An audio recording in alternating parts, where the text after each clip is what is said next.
आप देखे होंगे कि करीब 1.5 साल पहले से लगातार प्रधानमंत्री जी 11 बार आए। चुनावी सभा के पहले, ये जो चुनाव का सभा हुआ इसके पहले, चुनाव की घोषणा के पहले लगातार प्रधानमंत्री जी 11 बार कुछ न कुछ सौगात लेकर बिहार के लिए और विकसित बिहार के सपना को पूरा करने के लिए उन्होंने जनसभा किया, जिसमें दूसरा एम्स जो है शुरुआत उन्होंने दरभंगा से किया था और दूसरा एम्स का शिलान्यास वहां पर किया था। उसके बाद उन्होंने भागलपुर में किसान सम्मान निधि रिलीज किया था, फिर झंझारपुर में उन्होंने पंचायती राज सम्मेलन किया था और इस तरह करके विक्रमगंज, सिवान, मोतिहारी और इस तरह करके जो है 11 सभा उन्होंने चुनाव की घोषणा के पहले किया था।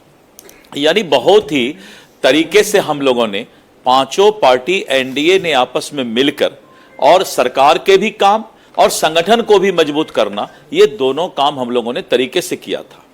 और वहीं पर राहुल गांधी जी वोट चोरी का मामला लेके यात्रा निकाल दी। प्रश्न है, ये जो आपकी चट्टानी एकता है कैसे संभव हो पाई? ये कोऑर्डिनेशन इतना बेहतर आपके सभी दलों में कैसे हो पाया? देखिए, इसका कारण है कि हम लोगों ने बूथ स्तर के कार्यकर्ताओं को आपस में कोऑर्डिनेशन कराया, संवाद और समन्वय दोनों हमने कराया और इसके लिए हमें 1 वर्ष लगा, 1 वर्ष पूरा लगा।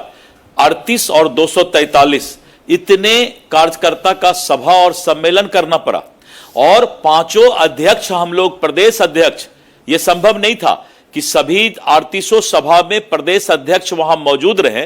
पांचों दल के प्रदेश अध्यक्ष हम लोग मौजूद रहे और हमने पहले अपना सेना को निचले स्तर पर, धरातल पर, बूथ स्तर पर तैयार किया और ये भारतीय जनता पार्टी, जनता दल यू और लोजपा आर, हम और रालोमो सब लोगों ने मिलकर और इसको जो है एक अंजाम दिया। तो ये हमारा चट्टानी एकता संगठन की ताकत थी। जी जायसवाल जी, जरा ये भी समझा दीजिए कि बिहार से कहते हैं जाति नहीं जाती, लेकिन जो नतीजे आ रहे हैं, जहां पर यादव बहुल बेल्ट है वहां पर भी आप लोग सीट निकालने में कामयाब हो रहे हैं, मुस्लिम वोट बैंक जहां पर डिसाइडिंग फैक्टर होता है वहां भी सीट निकालने में कामयाब हो रहे हैं, तो ये क्या स्ट्रैटेजी बनाई थी? ये किस तरह से काम किया, या फिर एक लहर थी बस सब होता चला गया? ये देखिए, ये इसको लहर ही कह सकते हैं। जो जाति का जो फासला दूर हो गया बिहार में और ऐसे सीट जहां की यादव बहुल्य सीट हैं वहां भी हम विक्ट्री बहुत अच्छे वोट से आगे बढ़ रहे हैं। तो ये लहर था, पता नहीं मतदाताओं के मन में ये लहर था और इसके लिए मैं देश के यशस्वी प्रधानमंत्री श्री नरेंद्र मोदी जी को धन्यवाद देता हूं कि उन्होंने बहुत ही तरीके से आज से 1.5 साल पहले से बिहार के चुनाव को, चुनौती को अवसर में बदलने का काम किया। वैसे भी प्रधानमंत्री जी चुनौती को अवसर में बदल देते हैं और साथ में चाणक्य हो अमित शाह जी, तो फिर सोचना क्या। जी जायसवाल जी, मैं विजय त्रिवेदी बोल रहा हूं। आपने अभी अमित शाह जी का नाम लिया। अमित शाह जी ने कहा था इन चुनावों से पहले कि विधायक दल की बैठक में नेता का चुनाव होगा, यानी मुख्यमंत्री का चुनाव होगा।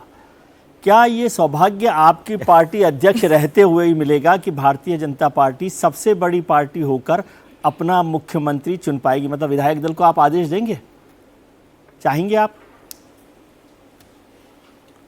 देखिए, आप सभी लोग बहुत बड़े शुभचिंतक हैं। मैं अभी आपके टीवी में देख रहा हूं कि राघोपुर से तेजस्वी यादव फिर पीछे हो गए। तो राघोपुर से तेजस्वी यादव का हारना, आप बहुत अच्छा बहन जी ने बोला कि इसको लहर ही कहेंगे कि जो प्रतिपक्ष के नेता हैं वो 4829 वोट से पीछे चल रहे हैं। तो ये, इसको पहले आप इस पर नजर क्यों नहीं डालते हैं? आप क्यों आगे की चिंता करते हैं?